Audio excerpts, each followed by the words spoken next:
किसी से मोहब्बत करना और फिर मोहब्बत में धोखा पाना उस इंसान को अंदर से तोड़ कर रख देता है। फिर वह इंसान बहुत ही मजबूत हो जाते हैं। फिर वह किसी भी समस्याओं को हैंडल करने में बहुत माहिर होते हैं। आज विशाल के साथ भी यही सब हो रहा था। विशाल गुंजा से बेहद मोहब्बत करता था, लेकिन गुंजा ने उससे बेवफाई की थी। उसके बाद भी विशाल को गुंजा के घर वालों से बहुत लगाव था और विशाल गुंजा के पापा को कभी भी अकेला नहीं छोड़ता था। उनके हर खुशी और गम में विशाल शामिल होता था।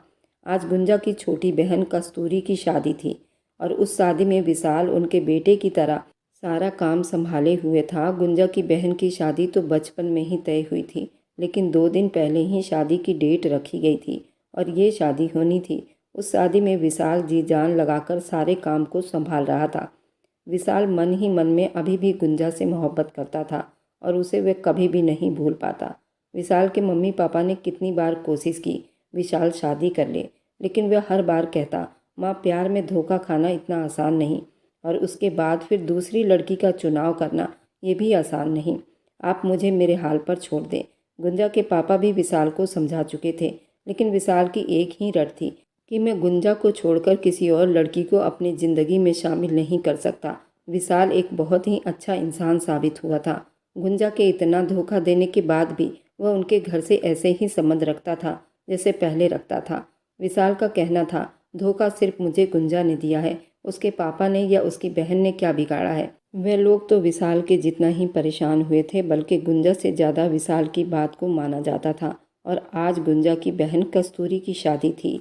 आज उसके रूप में बहुत निखार आया था। नाजुक सी कमसीन कस्तूरी दुल्हन बनी उस वक्त अपने पास मौजूद सबके होश उड़ा रही थी। उसकी आंखों का रंग उसे सबसे अलग बनाता था। 21 साल की कस्तूरी की शादी उसके मम्मी की सहेली के बेटे निश्चय के साथ उसकी शादी हो रही थी। निश्चय उसका बचपन का मंगेतर था। कस्तूरी की माँ और निश्चय की माँ ने दोनों बच्चों की शादी आपस में करने का वादा किया था, जो आज उनके दुनिया में न रहने के बाद भी कस्तूरी के पिता दोनों बच्चों की शादी करने का फैसला किया था। निश्चय से वह इतनी फ्रैंक ना सही, लेकिन अपनी बेटी से बेहद मोहब्बत करती थी। आंटी की तो लाडली थी। यही वजह थी आंटी ने सब कुछ छोड़ा और कस्तूरी को अपनी बहू बनाने का वादा किया था। और आज निश्चय की माँ ने अपने वादे के हिसाब से उसे ब्याह कर ले जाना था। बारात के स्वागत के लिए सारे इंतजाम पूरे हो चुके थे। अब बस बारात का इंतजार था, जो बहुत लंबा होता जा रहा था। विक्रम साहब ने शहर के सबसे बड़े बैंक्वेट हॉल में आज का फंक्शन रखवाया था। कस्तूरी उनकी लाडली बेटी थी और बड़ी बेटी गुंजा के घर छोड़कर जाने के बाद वह तो उनकी आंखों का तारा बन गई थी। उसके आंख का एक आंसू भी उनके दिल पर जाकर पड़ता था। आज उन्हें अपनी कस्तूरी की शादी में हर तरह के अरमान पूरे किए थे। बाप की इतनी मोहब्बत देखकर कस्तूरी की आंखें बार बार भीग रही थी। बेटा विशाल, क्या बात है बेटा, तुम इतनी फिक्र में क्यों दिखाई दे रहे हो? सब ठीक है ना? विक्रम साहब बाहर किसी काम से आए थे कि विशाल को अपने पापा के पास खड़ा देखकर पूछ बैठे। दोनों के चेहरे पर परेशानी और हवाइयाँ उड़ी हुई थी। कुछ नहीं अंकल जी, बस आप चलिए अंदर। विशाल उन्हें वापस अंदर लेकर गया। विजय साहब फिर से निश्चय के नंबर पर कॉल करने लगे। अभी थोड़ी देर पहले विशाल के नंबर पर उसी की कॉल आई थी और जो उसने कहा था उसे सुनकर विशाल का तो दिमाग खराब हुआ सो हुआ, और विजय साहब को पता चला तो उनके तो पैरों तले से जमीन निकल गई। निश्चय अपनी सुनाकर कॉल कट कर चुका था। विशाल और विजय साहब दोनों किसी नई समस्या को लेकर डिस्कस कर रहे थे कि विक्रम साहब बाहर आ गए। कोई समस्या है तो यार मुझे भी बताओ। विशाल और विजय साहब, विशाल विक्रम के दोस्त विजय का लड़का था, उनके दुख सुख का साथी। कुछ भी नहीं अंकल जी, बस आप फिक्र मत करो, सब ठीक होगा। वह तो खुद परेशान था, लेकिन विक्रम साहब को तसल्ली दे रहा था। इतने में विक्रम साहब घबराकर अंदर आए। क्या हुआ अंकल? विशाल ने उनके चेहरे पर हवाइयाँ उड़ी हुई देखी तो बहुत फिक्र में हुए। वह लोग बारात नहीं ला रहे। विक्रम साहब की बात पर विजय साहब के चेहरे का रंग फीका हुआ था। वह अपनी जगह से लड़खड़ा गए थे। पास खड़े विशाल ने उन्हें जल्दी संभाला। पापा आप ठीक हैं? विक्रम साहब ने अपना हाथ अपने दिल के तरफ ले गए। अंकल जी कुछ नहीं हुआ, संभालिए प्लीज़ खुद को। विशाल खुद भी घबरा रहा था। विजय साहब हम हैं ना तुम्हारे साथ, खुद को संभालो यार, मुझे तुम्हारी बहुत ज़रूरत है हर मोड़ पर। विक्रम साहब रो पड़े। उस वक्त हॉल के एक तरफ मौजूद खाने के साइड पर थे। वहाँ पर लोगों का भीड़ कम था। विक्रम साहब को एक साइड बिठाते हुए उन्हें पानी पिलाया। क्या हुआ, कुछ तो पता चले। वहाँ और रिश्तेदार भी आकर खड़े हुए। वे भी बहुत फिक्र में दिखाई दे रहे थे। निश्चय किसी और लड़की को पसंद करता था। माँ से बोल चुका था, लेकिन माँ ने उसकी नहीं सुनी। निश्चय आज शहर छोड़कर चला गया और उनका फ़ोन आया था विशाल के नंबर पर और वह उससे माफ़ी मांग रहा था। विजय साहब दुखी अंदाज में होकर बोले, उनकी माफ़ी की ऐसी की तैसी, हमारी बेटी का मजाक बनाकर रख दिया। शर्म नहीं आई उन्हें? ये सब करते हुए कस्तूरी के पापा का गुस्से से बुरा हाल था। ये वक्त शोर शराबे का नहीं है, सोच समझदारी से काम लेने का है। विजय साहब ने सबको ठंडा करना चाहा। हद हो गई। विजय देखो ना उसकी हिम्मत कैसे हुई ये सब करने की। बहन बेटी की इज्जत कांच से भी ज़्यादा नाजुक होती है। दिल करता है शूट कर दूं उस नालायक को। नहीं करनी थी शादी तो हाँ क्यों पहले दिन ही ना कर देता। दूसरों की इज्जत का तमाशा बनाकर उनको सुकून मिला है। कस्तूरी के मामा किसी तरह भी चुप होने को तैयार नहीं थे। उन्हें रह रह कर निश्चय के माँ बाप पर बहुत गुस्सा आ रहा था, जिन्होंने जानबूझकर सबको इस दोराहे पर लाकर खड़ा कर दिया था। वह सभी पूरी तरह परेशान हो गए थे। मेरी बच्ची, विक्रम साहब ने दुख से आंखें बंद कर ली। आप फिक्र ना करें, बस भगवान पर भरोसा करो, सब ठीक हो जाएगा। विशाल ने विक्रम को बहुत हौसला दिया। उनकी दुख भरी नज़रें विशाल के ऊपर उठी। तुम करोगे शादी मेरी कस्तूरी से? विक्रम साहब की बात पर एक पल को वह सन्नाटा सा छा गया। विशाल ने पथरीली नज़रों से विक्रम की तरफ देखा और उससे क्या कहना चाह रहे थे। कस्तूरी उससे पूरे 12 साल छोटी थी। वह कैसे उससे शादी कर लेता? जबकि बोलो विशाल, क्या करोगे तुम शादी मेरी बेटी से? अपनाओगे उसे? विक्रम साहब ने उसका हाथ थामे हुए कहा तो वो बड़ी मुश्किल से खुद पर कंट्रोल करता उठ खड़ा हुआ। अंकल जी, आप पर मेरी जान भी कुर्बान, 1 मिनट की देरी न लगाऊंगा। लेकिन विशाल सोच में पड़ गया। लेकिन क्या? विक्रम साहब अपनी जगह से उठ खड़े हुए। कस्तूरी को मैंने कभी उस निगाह से नहीं देखा अंकल जी। आप जानते हैं ना, मेरी शादी गुंजा से हुई थी और वह मर गई है हम सबके लिए। विशाल, तुम जानते हो 2 साल पहले वह घर छोड़कर चली गई थी। आज तक पता नहीं चला वे कहाँ हैं। फिर उसे भूल क्यों नहीं जाते तुम? विक्रम साहब ने गुस्सा करते हुए कहा। उन्हें जितनी कस्तूरी प्यारी थी, गुंजा से उतनी ही नफरत थी। विशाल की पत्नी होते हुए भी वह किसी और लड़के के साथ घर से भाग गई थी और आज तक वापस नहीं मुड़कर आई। आपकी बात ठीक है, लेकिन हमारे हिंदू धर्म में ऐसी बातों की कोई जगह नहीं। अगर एक बार शादी हो जाए, दोबारा शादी किसी और से नहीं की जाती और कानूनी हिसाब से भी अभी हमारा डिवोर्स भी नहीं हुआ है। विशाल ने उन्हें बहुत समझाने की कोशिश की। एक पल को वहाँ चुप्पी छा गई थी। विशाल, गुंजा मेरी सगी बेटी नहीं थी। बरसों पुराना राज उन्होंने आज खोल कर रख दिया था। क्या मतलब? विशाल समेत सब हैरान हुए थे। गुंजा हमें कहीं पर मिली थी। मैं और तुम्हारी आंटी हनीमून के लिए विदेश गए थे। वहाँ गुंजा को कोई हमारे अपार्टमेंट के पास पार्क में छोड़ गया था। हमने उसे वहाँ से उठा लिया।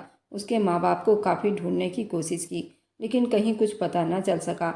वह एक दिन की थी जिसे मैंने अपना नाम दिया था। विक्रम साहब की बात पर विजय साहब के चेहरे को मुस्कान ने छुआ था। विशाल, ये समस्या थी, अब हल हो गई। तुम्हारे अंकल ठीक कह रहे हैं, तुम्हें भी आगे बढ़ना चाहिए।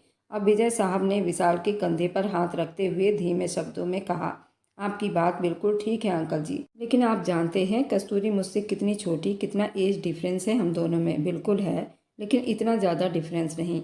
विशाल, कस्तूरी तुमसे ज़्यादा छोटी नहीं और कहीं पर यह भी नहीं लिखा हुआ कि लड़की ज़्यादा छोटी हो तो शादी नहीं हो सकती।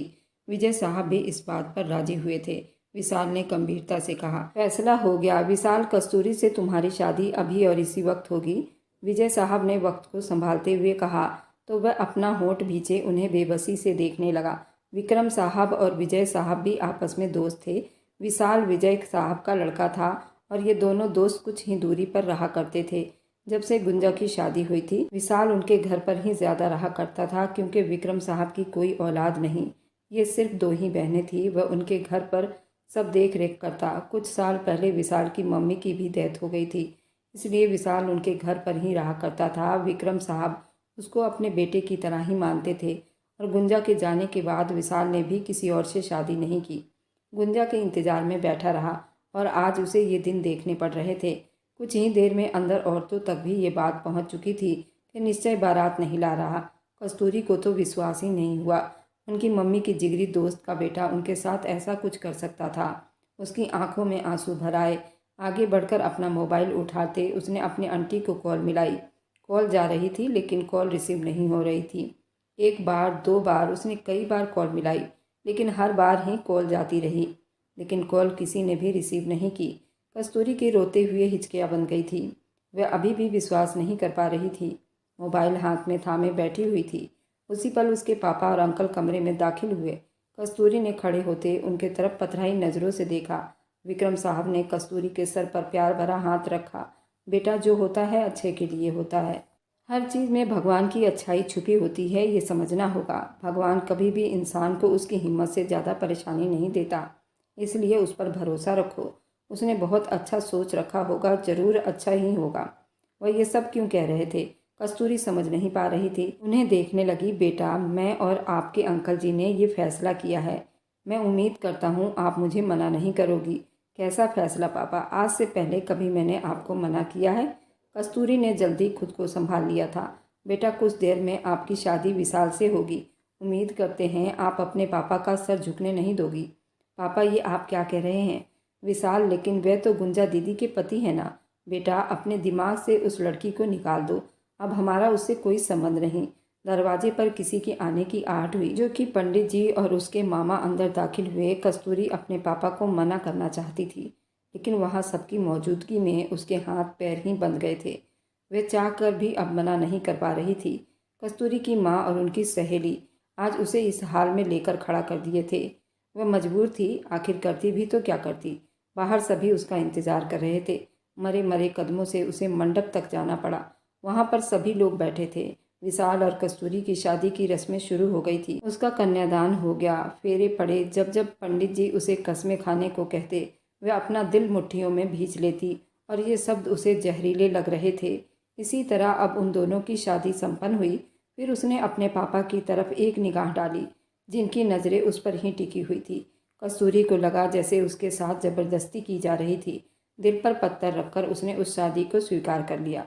पंडित जी और उसके मामा विजय साहब के साथ बाहर निकल गए। विक्रम ने बेटी को सीने से लगाए। बेटा, आज मुझे तुम पर फक्र है। मेरी बेटी ने मेरी मान सम्मान की लाज रख ली। भगवान तुझे हमेशा खुश रखे। उसे दिल से आशीर्वाद देते बाहर निकल आए। कस्तूरी चेहरा छुपाकर रो दी। आखिर क्यों ये सब मेरे साथ हुआ? किस्मत में क्या ये आदमी ही लिखा था जो पहले से ही अधूरा था? हाँ, वह आदमी अधूरा था। उसकी पत्नी कस्तूरी की बहन थी, जो उसे छोड़कर चली गई थी, और वह जो उसे बहुत प्यार करता था, जिसकी मैं खुद भी गवाह हूँ। मैं कैसे अब उस आदमी को अपने पति के रूप में स्वीकार करूँगी? उसकी हिचकियाँ बन गई थी। लेकिन अब शादी हो चुकी थी। बाहर सब उसको आशीर्वाद और ढेरों बधाइयाँ दे रहे थे। कस्तूरी का दिल बुरी तरह से धड़का। वह अपने सारे शब्द और हक उस आदमी के नाम पर लिखवा चुकी थी, जिसको उसने हमेशा एक बड़े भाई के रूप में देखा था। लेकिन वक्त ने क्या चक्कर चलाया था। कुछ देर के बाद उसे बाहर ले जाकर विशाल के साथ खड़ा कर दिया गया था। उसके चेहरे पर जालीदार घूंघट डाल दिया गया था। सभी को पता चल गया था कस्तूरी की बारात नहीं आई और अब वो अपने बड़े बहनोई विशाल के साथ शादी कर विदा होने जा रही थी। उन लोगों को क्या फ़र्क पड़ता था? वे शादी पर आए थे। खाना खाकर दो चार बातें करके अपने अपने घर को चल पड़े थे। विदाई के वक्त कस्तूरी अपने पापा के सीने से लगकर फूट फूट कर रो रही थी। उन्होंने अपने आंसू अंदर पी लिए। कस्तूरी के सर पर हाथ रखकर ढेरों आशीर्वाद दिए। विशाल के साथ विदा कर दिया गया था। भगवान के उस अचानक फैसले पर तो वह बिल्कुल दंग रह गए थे। उन्होंने कभी सोचा भी नहीं था विशाल उनका दामाद बनेगा, वह भी दूसरी बार। वे गहरी सोच में पड़ गए थे। विशाल के बिस्तर पर बैठी कस्तूरी अपने दिल को बहुत दुखा रही थी। उसके अंदर विशाल के लिए अभी तक कोई भी जज्बात पैदा नहीं हो रहे थे, सिर्फ एक सोच थी। काफ़ी देर बीत गई, विशाल अंदर नहीं आया था। वह बेड के किनारे से टेक लगाकर कमर सीधी करने लगी, आंखें मींचे अपनी आंटी के बारे में सोचने लगी। ना जाने कहाँ होगी, वो मुझसे बात भी नहीं कर रही। कस्तूरी की आंखें फिर से आंसुओं से भीगने लगी। आंटी, मैं कैसे रहूंगी आपके बिना? मैं तो खुश थी इतना कि आपके साथ सारी जिंदगी बिताऊंगी, लेकिन वह सिसक उठी। उसी पल विशाल गुस्से से दरवाजा खोलते अंदर दाखिल हुआ। उसका चेहरा बिल्कुल रो रो कर आंखें भीग गई थी। उसने एक गलत निगाह भी कस्तूरी पर नहीं डाली थी। वह सीधा अंदर आया, अपने कपड़ों की अलमारी की तरफ चला गया। अपना ड्रेस निकालता हुआ जोर से अलमारी को बंद करता बाथरूम में घुस गया। इस तरह क्यों गुस्से में हूँ? गुस्सा ना करूँ तो और क्या करूँ? जैसे मेरे साथ जबरदस्ती हुई, उनके साथ भी तो यही हुआ होगा। कस्तूरी ने अफसोस से नामे सिर हिलाया। ठंडे पानी से सावर लेता। अब बाहर निकला तो बहुत निखरा निखरा सा लग रहा था। कस्तूरी ने एक चोर निगाह उस पर डाली। वह 30 साल का जवान मर्द था और बहुत ही हैंडसम था। गेहुआ रंग, चेहरे पर हल्की मूछ दाढ़ी, जो हमेशा उसके माथे पर विराजमान रहते थे। अपने ऊपर नज़रों की आहट महसूस करते विशाल ने आईने में अपने बिस्तर पर बैठी कस्तूरी को देखा, जो उसके देखने पर जल्दी हड़बड़ाकर अपनी नज़रें नीचे झुका ली। विशाल सर झटककर बिस्तर की तरफ बढ़ गया, उसका लहंगा एक तरफ करते जो कि फैलाकर बिस्तर पर बैठी हुई थी। वह बिस्तर पर लेटा अपनी आंखें बंद करते अपने माथे पर बाजू लटकाए। कस्तूरी तो बस उसको देखती रह गई। अचानक उसे अपनी बेइज्जती का एहसास हुआ, तो गुस्से से अपना लहंगा संभालते बिस्तर से नीचे उतरी। सारा जेवर उतारकर ड्रेसिंग पर पटकते अपने सर से भारी भरकम दुपट्टा उतारकर एक तरफ बिस्तर पर फेंकते हुए शीशे में अपना नाजुक चेहरे को देखने लगी। बहुत खूबसूरत लग रही हूँ आज, जीजू की खैर नहीं। आज तो चारों कोने चित ही होंगे, इतनी खूबसूरत और कमसिन पत्नी मिली है जीजू को। उसके तो वारे न्यारे हो गए हैं। ये आवाज़ उसके कानों में गूंजने लगी तो वह सर झटकती अपना लहंगा संभालते कपड़ों की अलमारी की तरफ बढ़ी, लेकिन वहाँ तो उसका कोई सूट नहीं था। कुछ सोचते हुए दोबारा पलटी। उसका सारा सामान तो आज सुबह ही आंटी के घर पर पहुँचा दिया गया था। फिर वह सर पकड़े वहीं एक तरफ सोफे पर बैठ गई। उसकी माँ और विशाल की माँ दोनों ही अब इस दुनिया में नहीं थी, वरना वह विशाल के माँ के ही कपड़े पहन लेती, क्योंकि इतने भारी भरकम लहंगे में तो उसे नींद आने से रही। अब उसका अपना कमरा होता तो वह आराम से चेंज करके लेट जाती। अब यहाँ किससे मांगती? वह आदमी जिससे अंदर आते उससे बात तक नहीं की थी। उसको कुछ भी कहना कस्तूरी को अपनी बेइज्जती महसूस हो रहा था। काफ़ी टाइम बीत गया, कब तक बैठी रहती? विशाल तो शायद सो गया था, ऐसा कस्तूरी को महसूस हो रहा था। एक काम करती हूँ, उनका ही कोई ड्रेस पहन लेती हूँ। सुबह पापा से कहूँगी कि सारा सामान भेज देंगे। वह कुछ सोचते हुए फिर से अलमारी की तरफ बढ़ी और वहाँ से बहुत सोच विचार करने के बाद एक उसका कॉटन का डोरी गाउन निकालते हुए बाथरूम की तरफ बढ़ गई। फ्रेश होकर बाहर आई तो वह डोरी वाला गाउन बहुत बड़ा था और उसका गला भी उसके सीने तक आ रहा था। उसने फोल्ड कर लिया था, लेकिन वह बहुत ही खुला खुला था। वह कपड़ा उसको बिल्कुल ढीला था, लेकिन उस कपड़े में भी वो बला की खूबसूरत लग रही थी। उसने गाउन को खींचकर ठीक किया, एक नज़र सोए उस विशाल पर डाली और उसके पास जाते बिस्तर के एक कोने पर जाकर लेट गई।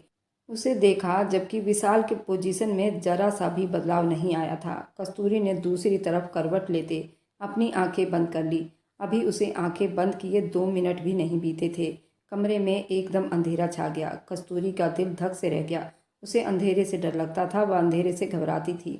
बेकाबू होकर विशाल के तरफ करवट लेती उसने विशाल के बाजू को जोर से पकड़ लिया। विशाल, जो बड़ी मुश्किल से अपनी आंखें मीचे सोने की कोशिश कर रहा था, अचानक उसे अपने बाजू पर दबाव महसूस करते उसका माथा टनका था।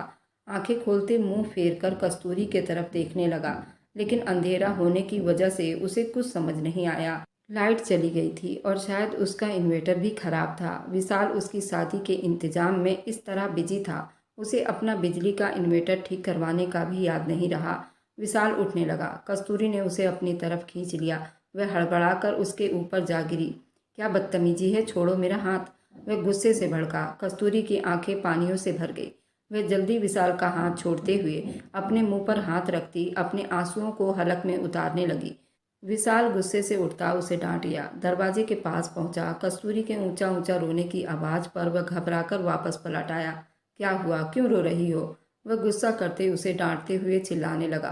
कस्तूरी उसको अपने पास आने का एहसास करती जल्दी से उठती उसके सीने में समा गई थी। विशाल तो अपना सांस ही रोक लिया था। वह अपने जिस्म जान से पूरा सुन्न रह गया था। पहली बार कोई कमसिन हसीना उसके इस तरह करीब आई थी। वह तो घबरा ही गया था। गुंजा उसकी 2 घंटे की पत्नी रह चुकी थी और 4 साल मंगेतर पर वह गुंजा को बहुत पसंद भी करता था, लेकिन आज तक विशाल ने कभी उसका हाथ भी नहीं छुआ था। वह गुंजा को गले क्या लगाता, पर यहाँ तो समस्या ही उल्टी पड़ गई थी। कस्तूरी बेधड़क बिना झिझक उसके साथ उसके सीने से जा लगी। वह थरथर कांप रही थी। विशाल अपने आप में बेकाबू होते हुए उसको धीरे से पीछे हटाना चाहा तो वह और ज़्यादा उसके सीने से चिपक गई। विशाल अपने दिल के धड़कनों को संभालता, अपनी आंखें मजबूती से बंद करता उसे अपने से दूर करने की कोशिश कर रहा था।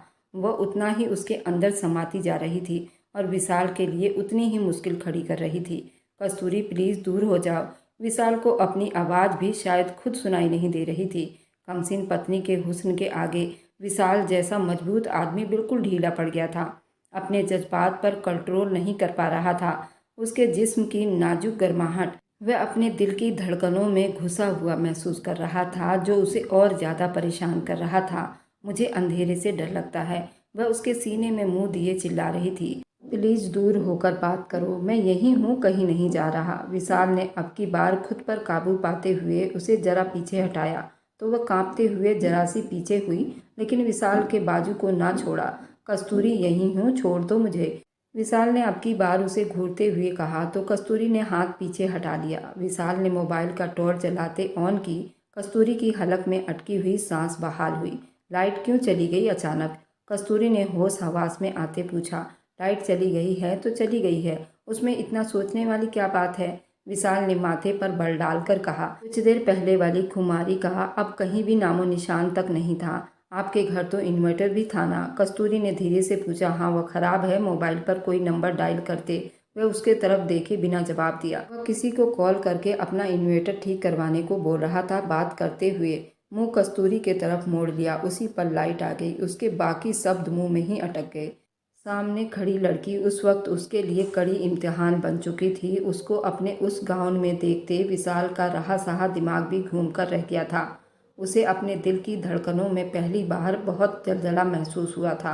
वह अपने खुले से बालों के साथ लापरवाह खड़ी अपने आंसू पोंछ रही थी। वह साथ भूल गई थी वह किस हुलिये में विशाल के सामने खड़ी थी, और कोई ड्रेस नहीं मिला पहनने को। विशाल ने खुद पर काबू पाते अपनी नज़रों को कस्तूरी के तरफ से हटाया था। विशाल की बातों पर कस्तूरी का सांस थमसा गया। झट से खुद को देखा तो अपने सीने पर अपने दोनों हाथ को बांध लिए अपने खुले हुए शरीर को छुपाने की कोशिश कर रही थी। उसको थोड़ा शर्म का एहसास जागा और मुंह फेरते अपने आप को देखने लगी। उसकी आंखों में फिर से पानी भरने लगा था। रात काफ़ी हो गई थी। तुम सो जाओ बिस्तर पर। विशाल की बात पर कस्तूरी ने पलटकर उसे देखा। आप कहाँ जा रहे हैं? वह घबरा कर फिर उसकी तरफ देखने लगी। उसे डर लगा कहीं वह कमरे से बाहर न निकल जाए, और लाइट चली गई दोबारा तो अकेले कमरे में उसकी जान ही निकल जानी है। यहीं हूँ, सोफे पर सो जाऊंगा। विशाल गहरा सांस भरता उसका डर समझते सोफे पर लेटा। आप वहाँ कैसे सोएंगे?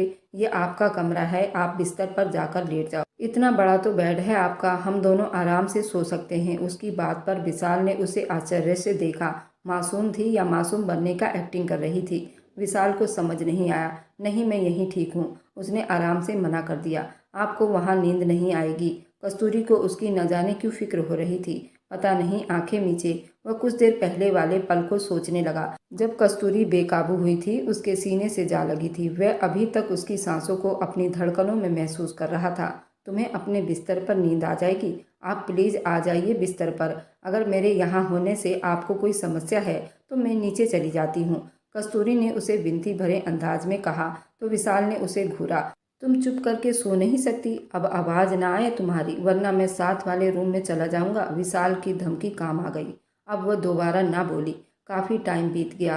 वह जागती रही। उसके लिए विशाल ने लाइट भी ऑफ नहीं की थी, जबकि रोशनी में उसे नींद नहीं आती थी। फिर भी वह कस्तूरी के लिए कॉम्प्रोमाइज़ कर गया। क्यों? नहीं समझ पाया। ऐसा नहीं हो सकता। विशाल सिर्फ मेरा है, कोई उसे मुझसे छीन नहीं सकता। वो मेरा है, पूरा मेरा है। मैं उसे किसी और का नहीं होने दूंगी। मेरा पति है, मैं उसे शादी कर चुकी हूँ। वह जानता है कि दो सगी बहनों से एक टाइम में शादी नहीं हो सकती थी। फिर कैसे कर लिया उसने शादी? गुंजा चिल्ला रही थी। उसको जब से पता चला था विशाल ने कस्तूरी से शादी कर ली है, उसके अंदर की जलन वाली औरत जाग गई थी। वह जो 2 साल पहले घर छोड़कर भाग गई थी और जिसके साथ भागी थी, उसने उसे एक रात इस्तेमाल करके पुराने कपड़ों की तरह फेंक दिया था। विशाल जहाँ उसके इंतजार में अभी भी बैठा था, वह वापस नहीं जा सकती थी। वजह उसका नाजायज़ बच्चा था जिसे उसने दुनिया में लाया था। वह 2 साल से एक चंपाबाई के डेरे पर थी, जहाँ वह उनके लिए कलम में रूप बदलकर नाचती थी और उनके लिए पैसा कमाने वाली मशीन बन गई थी। गुंजा को प्रेगनेंसी के बारे में बहुत लेट पता चला था। उसने ऑपरेशन करवाने की कोशिश की, लेकिन डॉक्टर ने मना कर दिया। माँ और बच्चे दोनों की जान को खतरा था।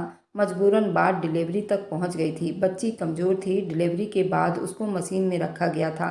उसे उस नाजायज़ बच्ची से बहुत नफरत थी, क्योंकि वह नाजायज़ थी, पर अपने अंदर से ममता को नोच कर नहीं फेंक सकती थी। उस बच्ची के लिए सब कुछ बर्दाश्त कर रही थी। उसकी देखभाल करने लगी थी। उसकी फिक्र वापस पहले जैसा हो गया था। वह क्लब में डांस किया करती थी, पर 2 साल के बीच में एक पल को भी विशाल को अपनी नज़रों से नहीं भुला पाई थी। उसको सहारा देने वाली चंपाबाई 24 घंटे उस पर नजर रखती थी। गुंजा भी बला की खूबसूरत थी। चंपाबाई को भी खूबसूरत लड़की चाहिए थी। अभी भी उसके चेले ने उसे कॉल पर विशाल की शादी की खबर दी थी। वह आपे से बाहर हो गई थी। उसे तो कल तक यही पता था कस्तूरी की शादी निश्चय से हो रही थी, लेकिन सुबह होते ही सब कुछ अचानक कैसे बदल गया। वह सिर्फ मेरा है, गुंजा ऊंची आवाज में चिल्लाई। उसकी 1 साल की नन्ही सी बच्ची सोते हुए जाग गई। उस वक्त गुंजा को उसकी आवाज़ और उसका रोना बहुत बुरा लग रहा था। रूबी रूबी ऊंची आवाज़ में चिल्लाई, जी दीदी, इस मनहूस को यहाँ से लेकर जाओ, मुझे उसके रोने से गुस्सा आ रहा है। गुंजा ने गुस्से में कहा तो रूबी ने जल्दी नन्ही गुड़िया को अपनी गोद में भरती कमरे से बाहर निकल आई। विशाल, सिर्फ तुम मेरे हो, तुम्हें बेवफाई करने का हक कभी नहीं दूंगी, ऐसे मुंह में बड़बड़ाती सोचती अलमारी की तरफ बढ़ी। अब उसने पूरी प्लानिंग के साथ वापस आने की ठान ली थी, लेकिन वह बेटी को यहीं छोड़कर जाने वाली थी, बल्कि उसका वजूद भी उसे छुपाने वाली थी। रूबी को उसने अपनी बेटी को सौंप दिया। उसने उसकी परवरिश की जिम्मेदारी ले लिया था और आने वाले कल में उसे डबल वसूली करने का इरादा भी रखती थी। पर गुंजा को इस सबसे कोई मतलब नहीं था। वह ममता जो 1 साल पहले जागी थी, अब कहीं खोकर रह गई थी। उसे अब अपने पति के पास वापस लौटना था, जो कि विशाल इस बात को नहीं जानता था, जिस पर गुंजा को लगता था आज भी सिर्फ विशाल पर उसका हक है। सुबह कस्तूरी की आंख खुली। उसे एक चिट्ठी मिली जिस कागज पर विशाल ने कुछ लिखा था, तुम्हारे सारे कपड़े अलमारी में मौजूद है, कोई सा भी ड्रेस पहन लेना। पापा सुबह तुमसे मिलने आ रहे हैं, तुम उनसे मिल लेना। मैं नहीं आऊँगा, कुछ काम से जा रहा हूँ। उसको पढ़कर कस्तूरी ने खुलकर अंगड़ाई ली, जैसे बरसों बाद अच्छी नींद मिली हो। फिर गहरी सांस छोड़ती वह अलमारी की तरफ बढ़ी। विशाल के कपड़ों के साथ ही दूसरी तरफ उसके लिए बहुत ही खूबसूरत ड्रेस थी। ये सब मेरी तो नहीं है और ना ही मैंने इसे खरीदा है, फिर ये सब कहाँ से आ गया? शायद उन्होंने ऑनलाइन मंगवाए होंगे। खुद ही अंदाजा लगाते हुए एक कॉटन का मुलायम कपड़ा निकालकर बाथरूम की तरफ बढ़ गई थी। फ्रेश होकर बाहर आई तो विक्रम साहब ढेर सारे फल फ्रूट के साथ उसका वेट कर रहे थे। पापा जी प्रणाम। वो बहुत संस्कारी बेटी की तरह अपने बाप के गले लग गई। अपने पिता से ढेरों आशीर्वाद और प्यार लेते उनके पास चेयर पर जाकर बैठ गई। तभी विजय साहब भी अंदर आ गए। कस्तूरी ने अपने ससुर जी के पांव छुए और विजय साहब से आशीर्वाद लिए। विजय साहब कस्तूरी से कहने लगे, कस्तूरी, मैंने नौकर से कहा था ना, नाश्ता बना दो, अगर तुम्हें अच्छा ना लगे तो अपनी मर्जी से बना लेना। विजय ने उसके प्रणाम का जवाब देते हुए प्यार से कहा, पापा मुझे बता देते, मैं बना लेती। वह शर्मिंदगी से बोली, अरे बेटा, तुम नई नवेली दुल्हन हो, ऐसे अच्छा नहीं लगता। वह बेड पर जाकर बैठ गई। चाय का एक मग उठाती होठों से लगा चुकी थी। हल्की फुल्की बातों के बीच कस्तूरी कुछ पल तो भूल गई कि उसे इस वक्त उस आंटी के घर होना चाहिए था। वह विशाल के पापा के साथ भी खुश थी। कस्तूरी बेटी, मुझे खुशी है तुमने हालात के साथ समझौता कर लिया। कुछ वक्त लगेगा विशाल, और तुम्हारा रिश्ता बहुत अच्छे से परवान चढ़ेगा। मुझे यकीन है तुम दोनों हमेशा एक साथ खुश रहोगे। उसके सर पर आशीर्वाद देते मुस्कुराए थे, जबकि कस्तूरी मुस्कुरा भी न सकी। अगली रात बड़े से बैंकेट हॉल में उनकी शादी की रिसेप्शन पार्टी रखी गई थी। कस्तूरी आज आसमान से उतरी हुई परी लग रही थी, जबकि विशाल ब्लैक 3 पीस में आज अपनी अलग ही छाप छोड़ रहा था। सभी मेहमान उनकी जोड़ी की तारीफें कर रहे थे। अपने पापा से मिलती वो बहुत खुश हुई थी, जबकि विक्रम साहब ने बहुत बड़ा केक मंगवाया था। पूरा हॉल तालियों से गूंज उठा था। केक कट होते ही हर तरफ शोर उठा था। तालियों की गूंज में केक कट करते उन्होंने एक दूसरे को खिलाया था। उस पल उन दोनों की नज़रों का आमना सामना हुआ। विशाल को रात के बीते हुए पल याद आने लगे। वह 21 साल की लड़की, उसको देखकर उसके अंदर के जज्बात बेकाबू हो रहे थे। तभी किसी ने वहां आते उन सबको बुरी तरह से चौंका दिया था। वह कोई और नहीं, गुंजा थी। उसके सर पर पट्टी बंधी हुई थी, जबकि उसके चेहरे पर बहुत मासूमियत थी। उसके साथ एक औरत भी थी। आप में से विशाल कौन है? उस औरत ने गुंजा का हाथ थामा हुआ था। उसके बुलाने पर बैंकेट हॉल में सन्नाटा छा गया था। विशाल अपने होंठ बीचे गुंजा को देखा तो स्टेज के नीचे उतरने लगा। उस पल कस्तूरी का दिल धक से रह गया। जी मैं ही हूँ विशाल, बोलिए। विशाल के ठहरे हुए शब्द पर गुंजा उसे गौर से देखते हुए आंखों में आंसू भर लाई। मिस्टर विशाल, ये शायद आपकी पत्नी हैं। ये 2 साल पहले हमें मिली थी। उनका हमारी गाड़ी से एक्सीडेंट हो गया था। उनका बहुत इलाज करवाया, मगर उनको आराम तो आ गया, लेकिन उनकी याददाश्त खो गई थी और आज 2 साल के बाद इनके सर पर फिर से चोट लगी तो इनकी याददाश्त वापस लौट आई है। उन्होंने मुझे आपका घर का एड्रेस दिया है, तो मैं इन्हें आपके घर लेकर आ गई थी। पर वहाँ से मुझे इस शादी हॉल का एड्रेस मिला तो सोचा कि आपकी अमानत आपके पास लौटा दूँ। वह लड़की जिस तरह से बातें कर रही थी, उसकी बातें उस बैंक्वेट हॉल में सब ही सुन रहे थे। पूरे हॉल में मौजूद लोगों ने उसकी बात पूरी होने तक सुनी थी। विशाल की गंभीर चुप्पी पर सभी की नज़रें टिकी हुई थी।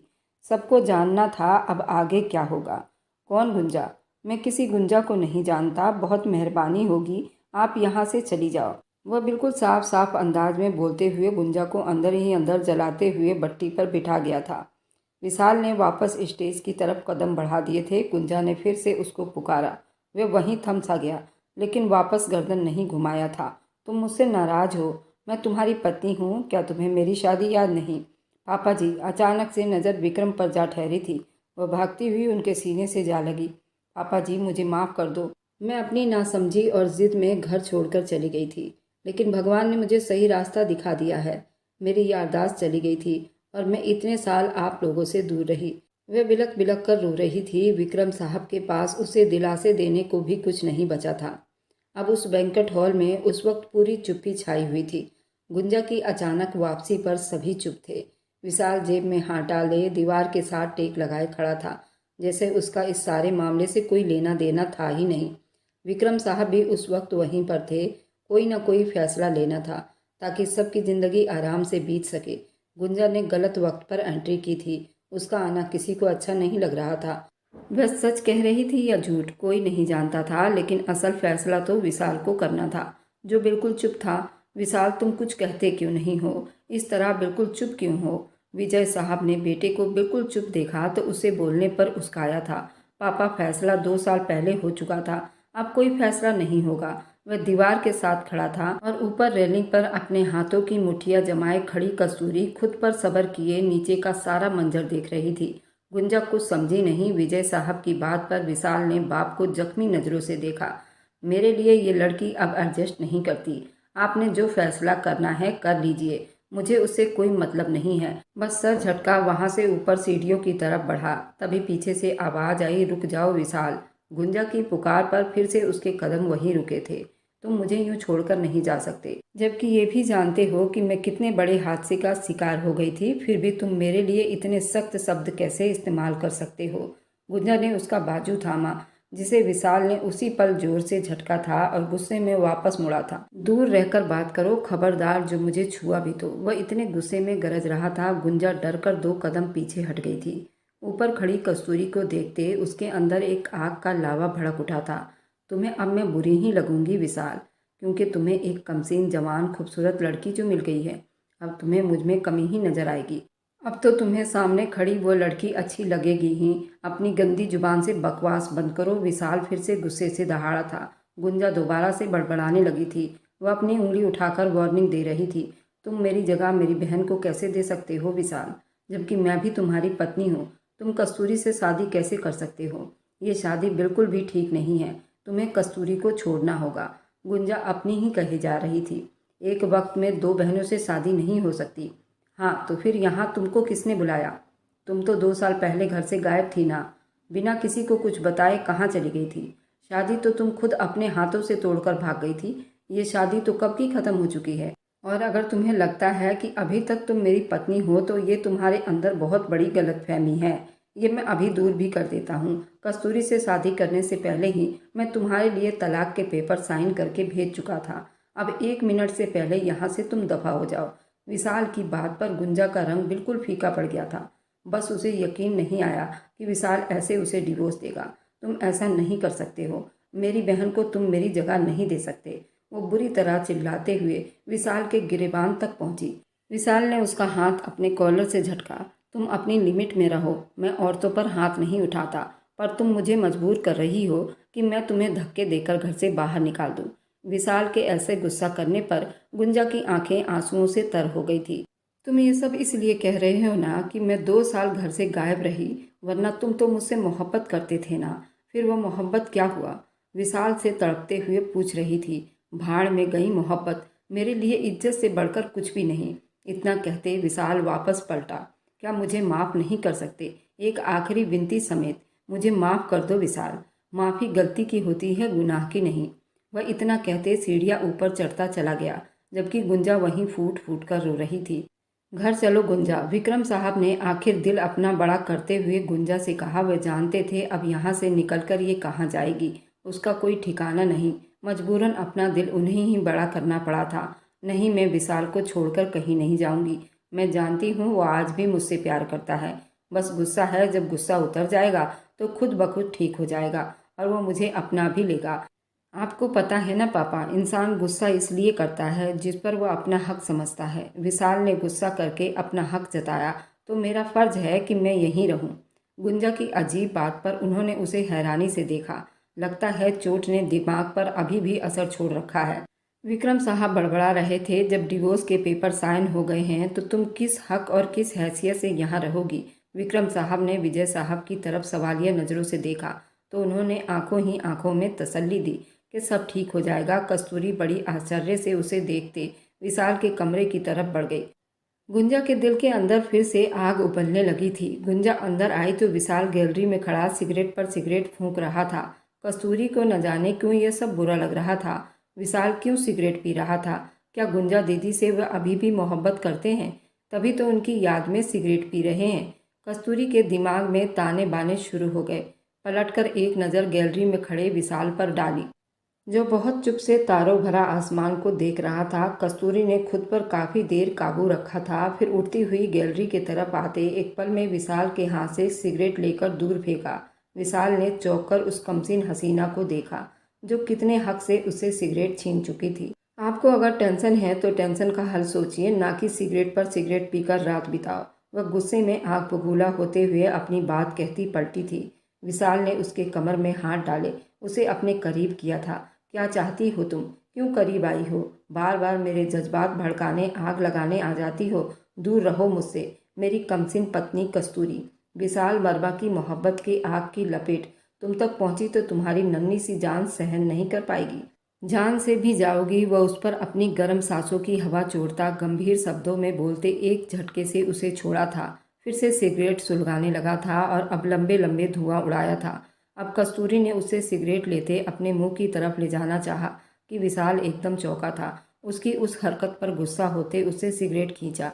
ये क्या बदतमीजी है? होश में तो हो तुम? विशाल के माथे पर बल पड़े थे। क्यों आप पी सकते हो, मैं नहीं पी सकती? भौं को उचकाते हुए विशाल से चैलेंज करते विशाल को बुरी तरह उचका रही थी। अच्छा ये लो पियो। विशाल ने सिगरेट उसे थमा दिया। कस्तूरी एक पल सिगरेट को देखती फिर विशाल को देखने लगी और झट से सिगरेट मुंह को लगाते सांस अंदर की तरफ खींचते ही कस्तूरी को बहुत तेज खांसी शुरू हो गई।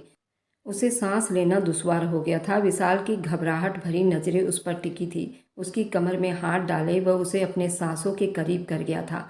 उसकी सांसों का तालमेल जब कस्तूरी को अपने होठ पर महसूस हुआ तो उसकी लाल आंखों ने पल भर में विशाल के चेहरे का जायजा लिया, जो बिना पलक झपकाए उसे देख रहा था, अपनी सांसें उस पर छोड़ रहा था। कस्तूरी अपने होठों पर उसके होठों का वजन महसूस करते कांप सी गई थी।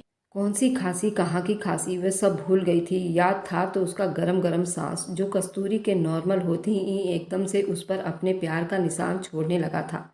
उस घबराहट में कस्तूरी उसकी शर्ट दोनों मुट्ठी में दबाते उसको अपने से दूर करना चाह रही थी, जबकि नीचे आंगन में से गुजरती गुंजा ने ये मंजर देखते अपने अंदर का आग उगलता महसूस किया।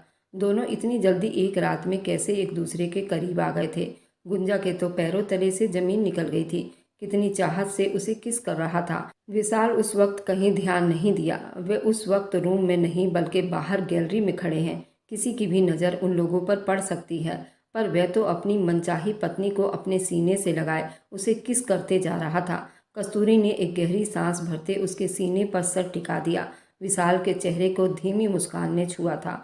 उस तपते आग को ठंडा करना अब कस्तूरी के हाथ में ही था। उसके गर्दन पर अपनी हाथों का हार बनाते हुए आंखें मूंद गया था। गुंजा गुस्से से आग बबूला हो उठी। अब कुछ बड़ा प्लान करना पड़ेगा। उन दोनों को अलग करना चाहती थी, लेकिन ये नहीं जानती थी ऊपर वाला जब हर मोड़ पर साथ हो तो कोई भी कुछ नहीं बिगाड़ सकता था। कस्तूरी ने अपना ड्रेस चेंज करते बिस्तर की तरफ कदम बढ़ा दिए थे। उसे अब विशाल से डर लगने लगा था। जिस तरह वह उसके होठों से चिपका हुआ था, उसे डर था कहीं वो पूरा का पूरा चिपक ना जाए। आज तो बिस्तर पर ही लेटा था। कस्तूरी ने अपने कदम सोफे की तरफ बढ़ाए। बिस्तर पर आओ कस्तूरी। बिना उसके तरफ निगाह किए उसने उसे बुलाया था। कस्तूरी एकदम घबराकर उछल पड़ी थी। उसके कहे गए बातों को अनसुना करके वह सोफे की तरफ बढ़ रही थी। तभी एक बार फिर जोर से विशाल ने उसे बुलाया। यहाँ आओ बिस्तर पर कस्तूरी। उंगलियां मोड़ती बिस्तर की तरफ जाने लगी और एक तरफ होती बेड पर टिक गई। सो जाओ, माथे पर बाजू जमाए धीरे से कहा तो वह झट से लेट गई। लेकिन हर 2 मिनट के बाद पलटकर वह विशाल को देखती थी। क्या सच में वह सो रहा है? कस्तूरी, अगर तुम 2 मिनट में ना सोई तो मेरा दूसरा रूप देखोगी, फिर मुझसे पनाह मांगोगी। वह गुस्से में कहते हुए उसे डरा गया था। लाइट ऑफ करते हुए साइड टेबल के लैंप को बुझा दिया था। कस्तूरी ने लेटे लेटे अपना करवट बदला। विशाल ने भी उसके तरफ करवट ले ली थी। सो जाओ कस्तूरी, मेरे साथ अपने लिए मुश्किलें खड़ी मत करो। अभी तुम बहुत छोटी हो। वह धीमे शब्दों में बात कर रहा था। उसकी बात कस्तूरी को बहुत बुरी लगी। वह 21 साल की थी। वो क्या चाहता था कि वो 55 साल की होती। शायद वो गुंजा दीदी की एज वाली शादी करना चाहते थे। वह 27 साल की थी, पर इतनी छोटी भी तो नहीं, लेकिन उनसे काफ़ी छोटी थी। वह अपने दिमाग में ताने बाने बुनने लगी, लेकिन आंखें बंद करना ना भूली। विशाल के होठों ने एक मुस्कान को छुआ और उसने भी अपनी आंखें मूंद ली। आज उसके बेकरार दिल को कुछ करार आ गया था, जो कस्तूरी के होठों ने कमाल किया था। अभी कुछ देर बीते थे कि दोनों की आंख लग गई थी। दरवाज़ा जोर जोर से बजाया जाने लगा। विशाल की आंख जल्दी खुल गई। उसने कस्तूरी को अपने बाजू पर सर रख के सोते देखा तो उसका सर पीछे हटाता तकिए पर रखा और जल्दी उठकर दरवाज़ा खोला। उसका दिमाग अभी नींद में ही था। दरवाज़ा खोलते ही सामने गुंजा थी, जो सीधा उसके सीने से आकर टकराई थी।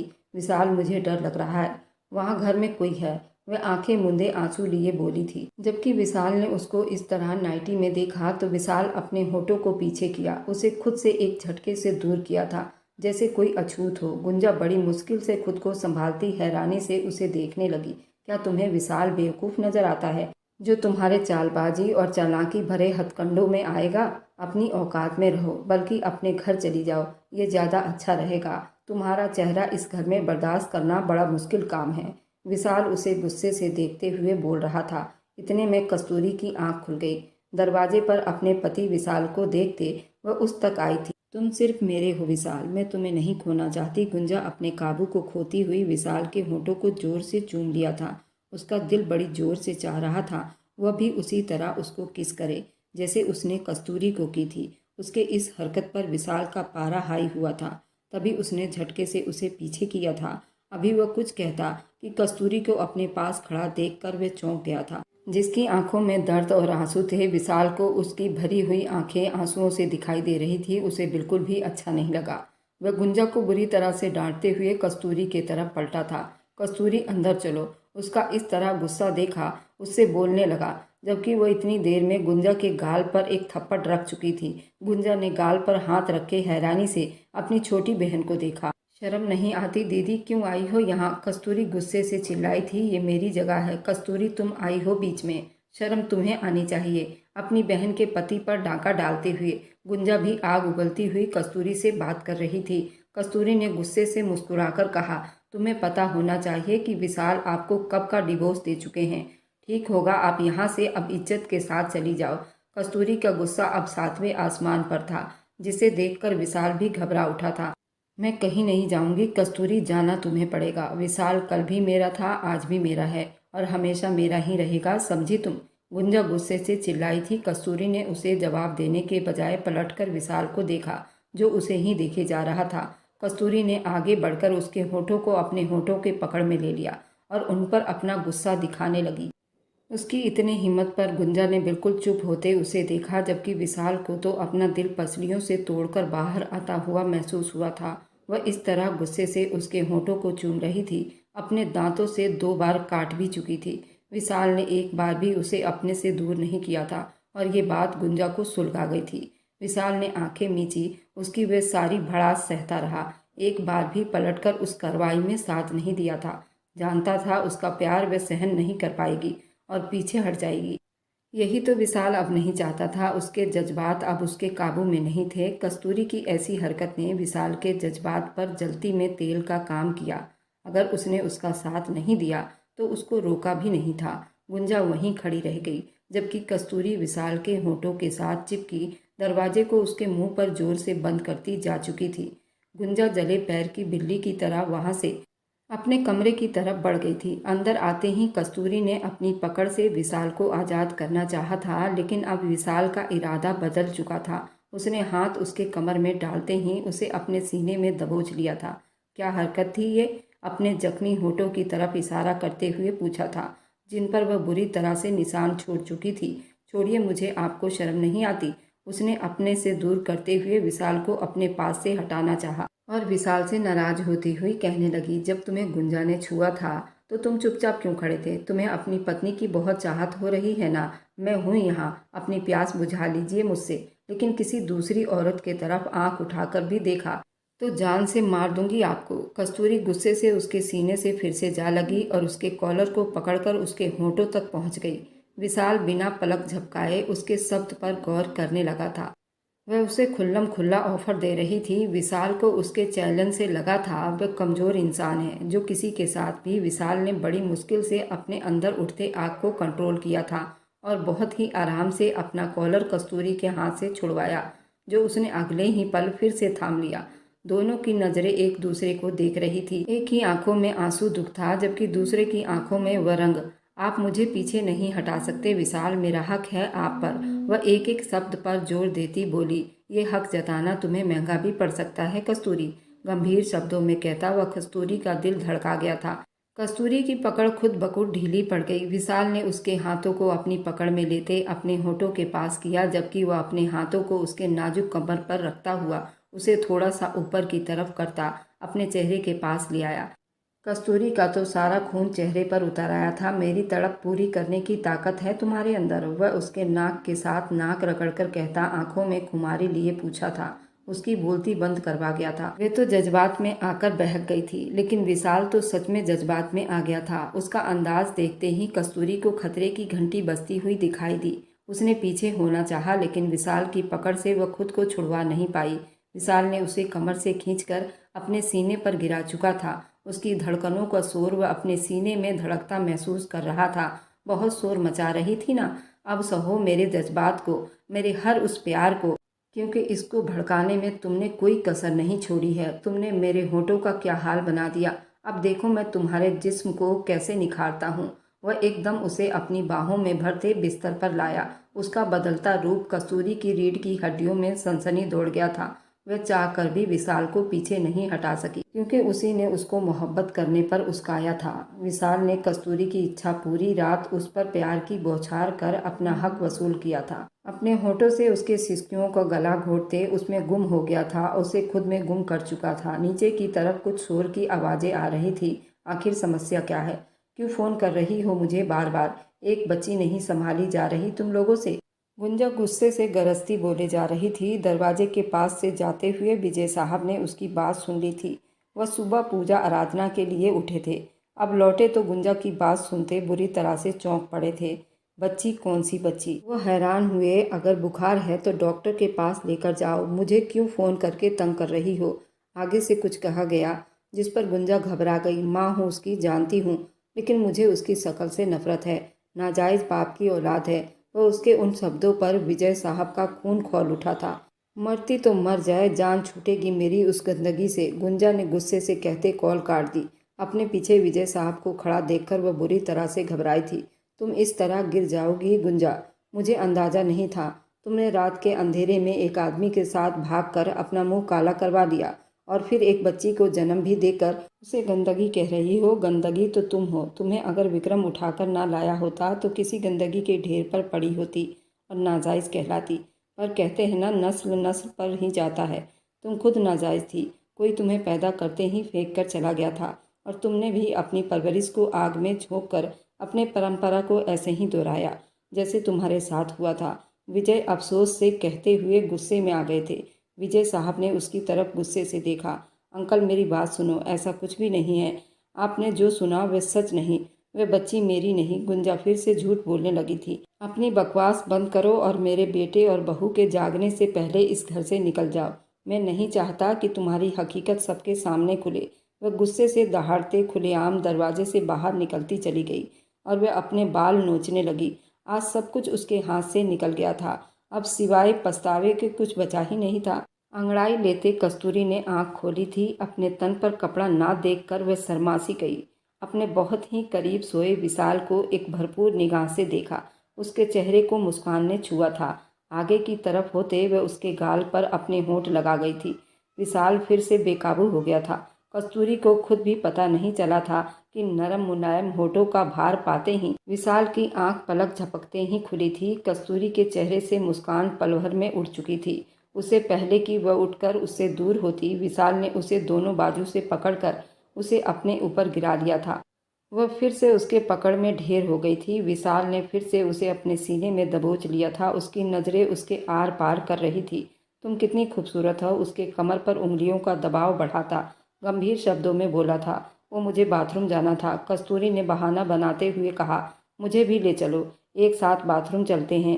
वह शर्ट लिए था। उसका सख्त चट्टानी सीना देखते कस्तूरी ने जल्दी घबराकर नजरें झुका ली। क्या हुआ, इतनी खूबसूरत रात के बाद मेरी जान, शर्मा क्यों रही हो? अब तो शर्म के पर्दे उतारकर फेंकने चाहिए। अपनी भाव में कुछ बातें शरारत से कहा। मैं बेशर्म नहीं, शर्ट पहनो, कस्तूरी ने गुस्से से कहा तो विशाल ने उसे खींचकर अपनी गोद में बिठा लिया। मेरी जान, उसके जिस्म पर अब उसे तार तार कर रहा था। मेरी जान अब कुछ नहीं कर सकती। विशाल ने उसके गाल पर हल्का सा काटते हुए मोहब्बत से छूकर कहा। आप मुझे बार बार डैमेज क्यों कर रहे हैं? रात भर तो आपने यही सब किया है। वह गुस्से से बोली। तुमसे कम यार, कल जो तुमने मेरे होठों को जख्म दिया वह होठों से सीधा दिल पर जा लगा है, गंभीर शब्दों में कहता हुआ उसके होंठ के साथ अपने होंठ मिला चुका था। आप कितने जुनूनी हैं विशाल, कस्तूरी ने शर्माकर उसके सीने में मुंह छुपा लिया। अभी सिर्फ एक रात बीती है और तुम मुझे जुनूनी का अवार्ड दे रही हो? अभी तो पूरी जिंदगी तुम्हें इसी जुनून को सहना पड़ेगा। और उससे पहले हम दोनों नहा लेते हैं एक साथ। वह उसे अपने बाहों में भरकर ले गया, उसको बाथ टब के अंदर लिटा दिया जहाँ गुलाब के पत्तियों से भरा पानी उसे बुरी तरह मदहोश कर रहा था। उसके सीने में वह खुद को छुपा गई थी और अब फिर वह कस्तूरी को अपनी जान जाती हुई महसूस हुई। विशाल कस्तूरी को बिल्कुल गुलाबी कर दिया था। कस्तूरी हैरान हुई। जब तुम सोई हुई थी तब मैंने इस बाथ टब को सजाया था। कस्तूरी को अपने पास करता, उसके होंठों को चूमता, कस्तूरी को दीवाना कर चुका था। कस्तूरी शर्माकर उसके सीने में छुपी जा रही थी, उसके होंठ पर अपना होंठ झुकाता, उसको और ज्यादा कुछ भी कहने का मौका दिए बिना उसको अपने पकड़ में लिया था। वह इस बार सच में जुनूनी दिख रहा था। कस्तूरी की जान निकल रही थी। इधर विजय साहब ने बहुत हंगामा कर दिया था। प्लीज मुझे अब माफ कर दो, मुझे यहाँ से मत निकालो, मैं कहाँ जाऊंगी? वह रोते रोते बोलती जा रही थी। तभी सामने से आती हुई लक्ष्मी आंटी उसे दिखाई दी, जो गुंजा के सीने से जा टकराई। लक्ष्मी आंटी उसे देखकर घबरा गई। बेटी तुम ठीक तो हो ना? तभी विजय साहब आगे बढ़े और लक्ष्मी को भी देखकर उनके सर पर आग सवार हो गया था। तभी विजय साहब ने विक्रम साहब को फोन लगा दिया कि हमारे दोनों दुश्मन एक साथ इकट्ठे हुए हैं। विक्रम साहब भी तुरंत अपने घर से वहां पहुंचे। मैं लक्ष्मी को देखकर आग बबूला हो गए। उससे कई सवाल पूछना चाहते थे, लेकिन गुंजा भी वहां पर थी तो वह चुप हो गए। लक्ष्मी आंटी गुंजा को अपने साथ ले गई, क्योंकि अभी 2 दिन पहले ही उनके बेटे निश्चय का एक्सीडेंट हो गया था। शायद कस्तूरी की बद्दुआ निश्चय को खा गई थी, तभी तो निश्चय इस हाल को पहुंच गया था। लेकिन भगवान ने विशाल को उसके झोली में डालकर उसके झोली को भर दिया था और 2 गद्दारों को एक साथ मिला दिया। लक्ष्मी आंटी गुंजा वहां से जा चुके थे। पापा, आपने उसे उसके पापा के घर भेजना था, विशाल विक्रम से बोला। वही भेज रहा था, लेकिन लक्ष्मी बीच में आकर उसे बचाकर ले गई। तुम्हारे पापा ने भी उसे घर से निकाल दिया था। इस काबिल नहीं थी बेटा, उसके साथ कोई भी संबंध रखा जाए। मैं नहीं चाहता तुम दोनों के हंसती बसती दुनिया को उसकी गंदी नजर लगे। वह मुंह फेर कर बोले। पापा, आपको अपने भगवान पर भरोसा करना चाहिए। विशाल, तुम उसकी तरफदारी ना करो तो अच्छा है। तुम सब कुछ नहीं जानते, वह कितनी बड़ी झूठी है, उसने क्या किया है। तुम जान जाओगे तो। सब जानता हूँ पापा, अब से नहीं 1 साल पहले से विशाल ने उन पर बम फोड़ा था। पास खड़ी कस्तूरी ने भी हैरानी से उसे देखा था। वह अस्पताल में थी, अपनी बच्ची को जन्म देते हुए किस तरह तकलीफ काट रही थी। मैंने देखा था, लेकिन वह फिर भी नहीं बदली। वह कहाँ रहती थी सब जानता था। उसे अगर अपनाना होता तो मैं कब का अपना चुका होता पापा, लेकिन वह इस काबिल नहीं थी कि उसे अपनाया जाए। मैंने उसी दिन उसे डिवोर्स दे दिया था, लेकिन साइन न कर सका। कस्तूरी के शादी के बाद मैंने साइन भी कर दिए थे। एक नज़र कस्तूरी पर डाली, जो हैरानी से उसे सुन रही थी। मैंने कस्तूरी को पूरे दिल से अपनाया है पापा, और आपका बेटा बहुत मजबूत है। कोई भी गुंजा जैसी लड़की आपके बेटे को तोड़ नहीं सकती, विशाल पूरे विश्वास के साथ कह रहा था। पर विजय साहब ने मुस्कुराते हुए बेटे को सीने से लगा लिए। उन्हें अपने बेटे के किरदार पर मजबूत होने पर फक्र था। कस्तूरी की आंखों में आंसू बहने लगे। विजय साहब ने उसे भी अपने सीने से लगा लिया।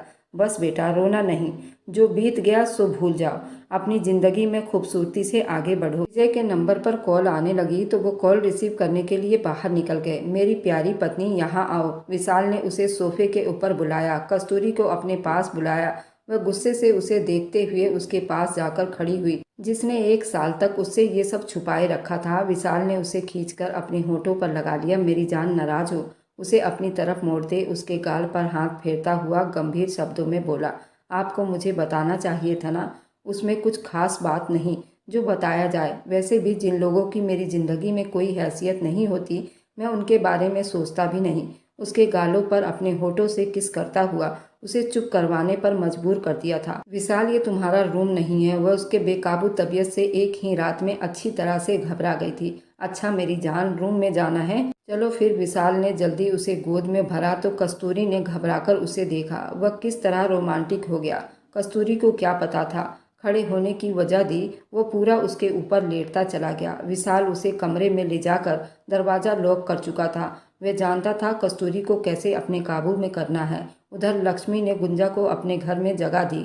लक्ष्मी तो विजय और विक्रम से अपने बेटे की करतूतों के लिए माफ़ी मांगने आई थी, लेकिन गुंजा को ऐसी हालत में देखा तो उसे अपने साथ ले आई। उसको अपने घर में जगह दी और उसकी बच्ची को भी उसने अपने साथ रख लिया। अब वो लक्ष्मी के साथ रह रही थी और निश्चय के साथ लक्ष्मी उसकी शादी करने वाली थी, क्योंकि जिस दिन निश्चय उस लड़की के साथ भागा था उसका रास्ते में एक्सीडेंट हो गया था और वह लड़की मौके पर ही दम तोड़ गई थी और निश्चय अस्पताल में एडमिट हो गया था। अब निश्चय भी अपाहिज हो गया था। उसके देख रेख के लिए कोई चाहिए थी, इसलिए गुंजा को लक्ष्मी अपने घर ले गई। गुंजा को भी एक सहारे की ज़रूरत थी। लक्ष्मी ने गुंजा की बच्ची को भी अपना लिया था। गुंजा अब पहले से ठीक हो गई थी। जब ये बात विक्रम और विजय साहब को पता चली तो उन्होंने लक्ष्मी और गुंजा दोनों को ही माफ़ कर दिया था और वे दोनों की शादी करवाना चाह रहे थे। अगर आपको ये कहानी अच्छी लगी है तो मेरे चैनल को लाइक और सब्सक्राइब करते जाएं।